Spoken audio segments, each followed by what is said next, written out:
I'm working in the New Perspectives Microsoft Access 2010 textbook. I'm in Tutorial 3, and I'm picking up on page AC 139. I'm going to use a comparison operator to match a range of values. First, to do that, I'm going to create a copy of the query that I created in the prior section. So I'm going to right-click on Holland Customers, click Copy, click anywhere in the white space in the navigation pane, right-click and paste. It's going to paste the query as, and it gives you the name. Normally what I like to do is I change the name of the query first, and then I remove the copy of. And I do that simply because if I mess up and give it the same name as another query, it will save anyway, and then I have a chance to fix it instead of getting the error message. So it's just a habit.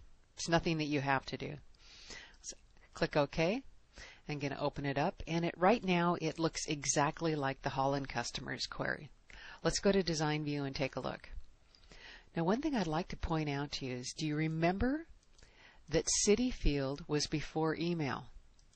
Now it's after email. Refer back to page 133, and you see that when we added the fields in step 6, it says company first, last, phone, address, city, and email. And now email and city have swapped places. That will happen.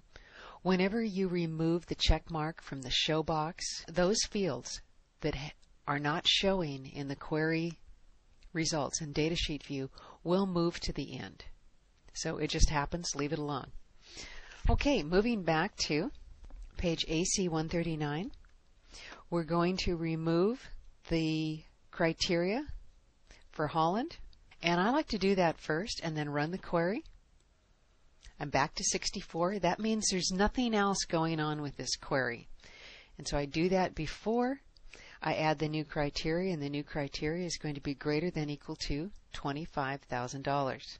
Because that dollar amount appears in only one field, it appears only in the contract amount field, I have to make sure that I add the criteria to the contract amount field. And I also want to make sure that my criteria matches the values that I'm going to see in that field. So I'm going to run the query, and we're going to look. See what's showing in there. I've got some weird decimal places going on there. We'll have to fix that. What we see here are dollar amounts.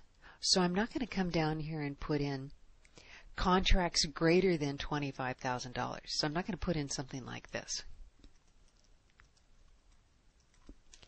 And I see this all the time in query writing, is that instead of writing the criteria so that it matches the data, what I see happening is that someone will write in contracts greater than $25,000 because they're following the book, and that's what the book says. But you need to analyze your data. So it's got to be something like greater than, equal to $25,000. Let's give that a try. And it's working. And I have 23 records, just like I should, according to the textbook. I'm going to save this query. And I'm going to take a look at my decimal places here and see what I did wrong. So I'm going to go back to the table and work on it there. So it's in the contract table.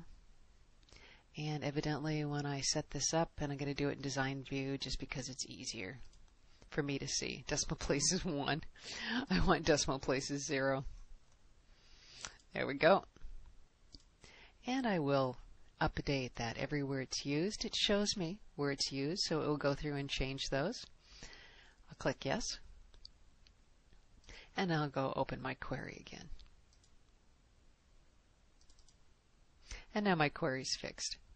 So that was an oversight on my part. However, you did get to see how easy it is to fix. It was just simply an error in the decimal places.